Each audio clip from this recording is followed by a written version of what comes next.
राधे राधे दोस्तों, स्वागत है आप सबका हमारे चैनल पे, जहां हम कहते हैं लड्डू गोपाल के बारे में बहुत सारी और समझदारी की बातें। दर्शन कीजिए प्यारे प्यारे बच्चों के और दर्शन के खूब लाभ उठाइए।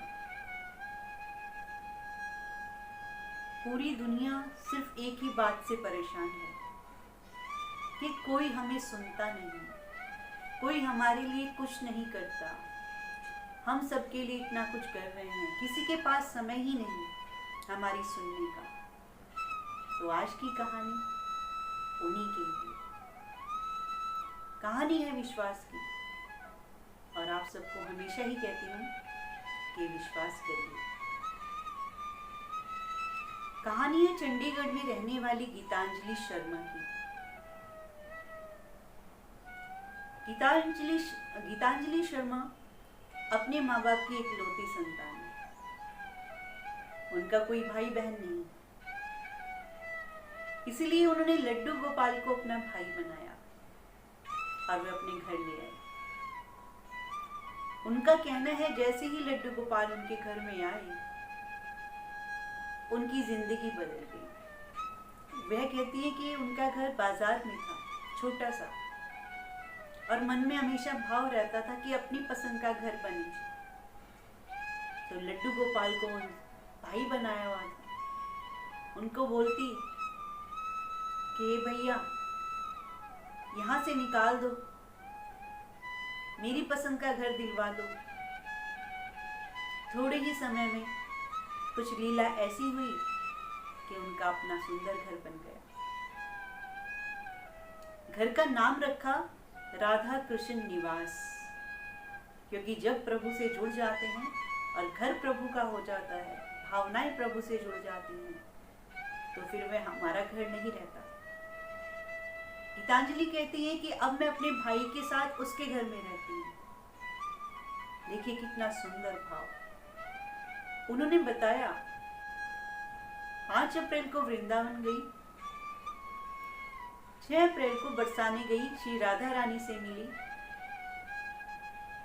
7 अप्रैल की सुबह गीतांजलि अपने पति, अपनी माँ, बाबा और अपने बच्ची के साथ बिहारी जी के दर्शन के लिए जाने लगी। सुबह का समय था, 10 साढ़े 10 बज रहे थे।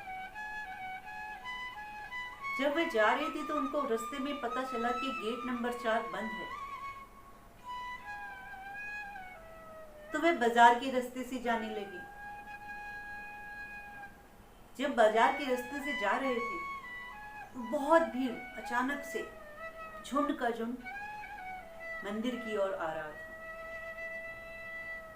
धक्का मुक्की चल रही थी और लोग भागे आ रहे थे। ठाकुर के भक्त बहुत हैं। अब ये सब देखकर गीतांजलि थोड़ी परेशान हुई। वहीं बराबर में हलवाई की दुकान थी। पूरा परिवार उस दुकान के अंदर चला गया। इंतजार करने लगे कि भीड़ खत्म हो तो हम जाएं। बहुत देर हो गई। 1.5 घंटा वहीं खड़े खड़े इंतजार करते रहे। मन बहुत परेशान होने लगा कि आज तो ठाकुर के दर्शन भी नहीं हुए, मेरे भाई के दर्शन भी नहीं हुए, उनसे मिलना था। पूरा परिवार थोड़ा परेशान हुआ, लेकिन अब क्या कर सकते थे। 12 बजे तो मंदिर ही बंद हो जाता है। वापस आश्रम आ गए। आश्रम में आए और परेशान होकर आपस में बातें करने लगे। मन बनाया कि कल सुबह जल्दी 6 बजे ही दर्शन के लिए जाएंगे। ठाकुर के दर्शन तो जरूर करने हैं।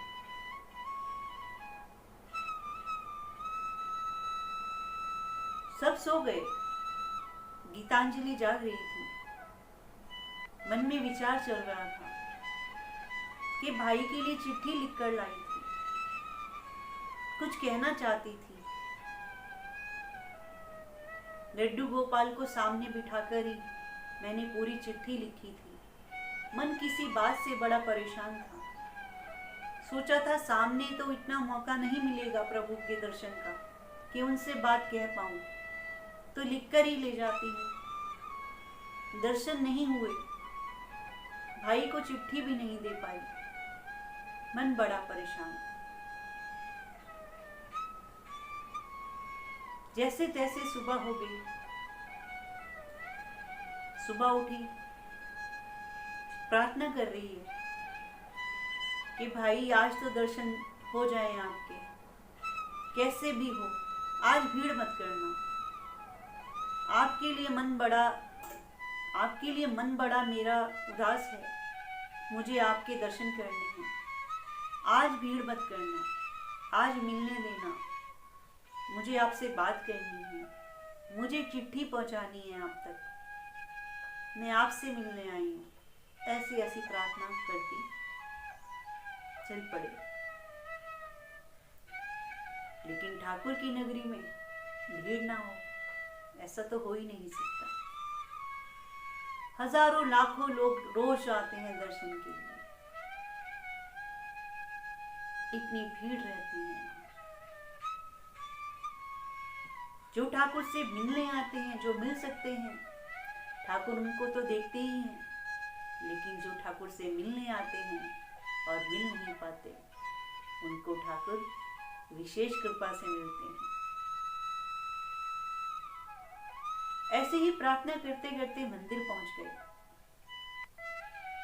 देखा बहुत भीड़ है, मन फिर परेशान होने लगा। कैसे मिलूंगी मैं, कैसे दर्शन होंगे बिहारी के? आज भी बहुत भीड़ है। चेहरे पे चिंता और उदासी छाई हुई थी। तभी सामने गोसाई जी मिले और उसको बताने लगे कि कल भी आए थे हम लोग, इतनी भीड़ थी, यहाँ तक पहुंच भी नहीं पाए। गोसाई जी ने बोला कोई बात नहीं, आज दर्शन करा देंगे आपको। उनको वहीं सीढ़ियों के पीछे खड़ा कर दिया, थोड़ा अंदर ले लिया, लेकिन वहां से भी कोशिश कर रहे हैं कि किसी तरह दिख जाएं बिहारी जी, किसी तरह मेरे भाई के दर्शन हो जाएं। पूरे परिवार की आंखें उधर ही लगी हुई थी। मन में बड़ा मलाल हो रहा था कि प्रभु के दर्शन नहीं हुए, आज तो बिना दर्शन के नहीं जाएंगे। तभी वहां पर एक युवक आया और गीतांजलि की माँ का हाथ पकड़कर बोला, दर्शन करने हैं? उनकी माँ बोली हाँ। उनकी माँ का हाथ पकड़कर और पूरे परिवार को इशारा कर कर आगे आगे चल रहा है और भीड़ को चीरता हुआ सीधा बिहारी जी के सामने ले जाता है। पूछता है, कन्हैया के लिए क्या लाए हो? तो माता बोलती है, पेड़े हैं और बांसुरी है और एक चिट्ठी है, मेरी बेटी ने जो लिखी है अपने भाई को। कहते हैं लाओ मुझे दो। उनके हाथ से वह सामान लेकर सीधा मंदिर के अंदर चला जाता है। वे सब लोग परेशान हो रहे हैं, हैरान हो रहे हैं, ऐसे कैसे हो गया? बिल्कुल सामने पर्दा हटती ही गीतांजलि की माँ जोर जोर से चिल्लाने लगी, देखो प्रभु का चमत्कार, देखो प्रभु का चमत्कार। चमत्कार क्या था? बाकी बिहारी की निगाहें तिरछी थी। जिस और वो पूरा परिवार था, बिहारी जी उधर ही देख रहे थे। जो बहन उनसे मिलने आई थी, वो अपनी बहन को देख रहे थे।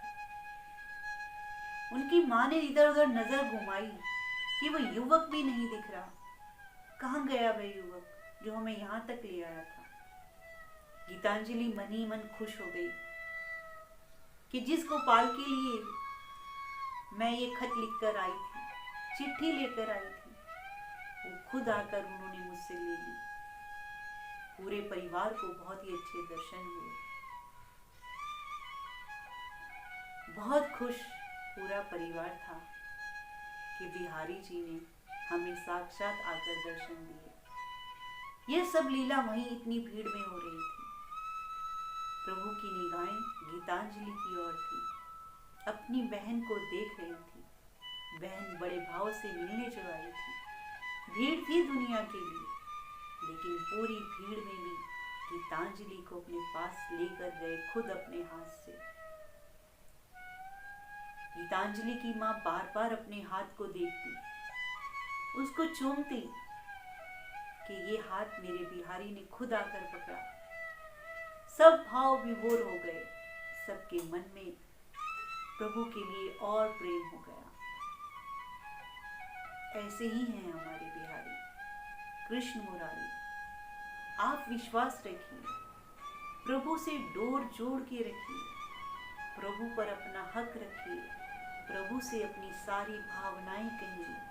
जो रिश्ता बनाकर लाए हैं उस रिश्ते की तरफ प्यार कीजिए। गीतांजलि ने भी उन्हें अपना भाई माना। गीतांजलि बता रही थी कि जिस दिन वह उस खत को लिख रही थी, सामने लड्डू गोपाल थे। उसी दिन जब वह रात को सोई थी तो उसको सपने में बांसुरी की आवाज सुनाई दी थी, मोर पंख दिखाई दिया था, खुद बिहारी जी दर्शन दे रहे थे।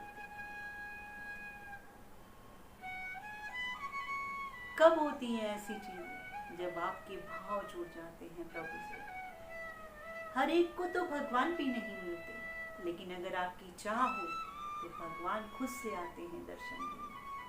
किस रूप में आएंगे, कैसे आएंगे, हमें भी नहीं पता। जैसे एक बालक दुनिया में आता है ना, अपनी माँ के साथ आवर नाल से जुड़ा होता है। इस दुनिया में आने के बाद उसको उस आवर नाल से दूर कर दिया जाता है, वह विषय भोगों में लग जाता है। ऐसे ही हम प्रभु के साथ जुड़े हैं, उसी आवर नाल की तरह। और प्रभु जब हमारे साथ जुड़े हैं तो हमें भी उनके साथ जुड़ के रहना चाहिए, नहीं बिसराना चाहिए एक पल भी। खूब सेवा करनी चाहिए। चमत्कार होंगे, परेशानियां दूर होंगी जिंदगी की, ये मैं लिखित में दे सकती हूँ।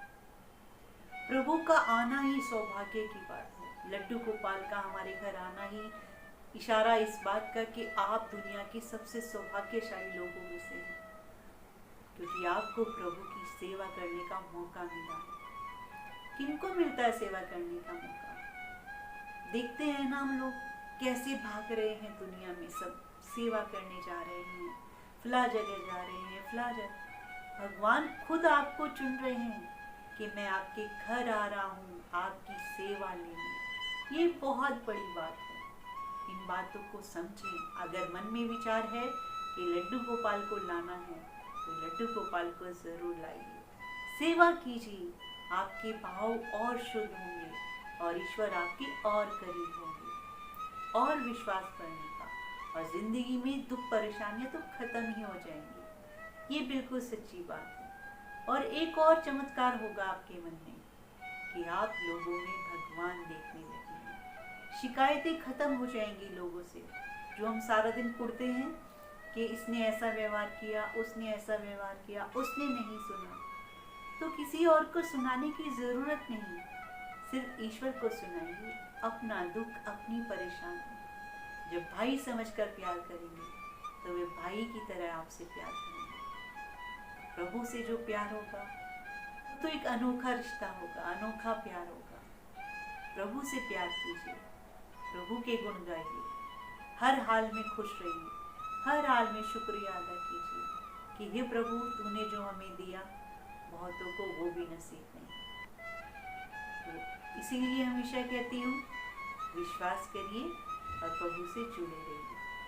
लड्डू गोपाल को घर लेकर आइए और अपनी जिंदगी को सुंदर बनाइए। तो चलिए मिलेंगे अगली वीडियो में।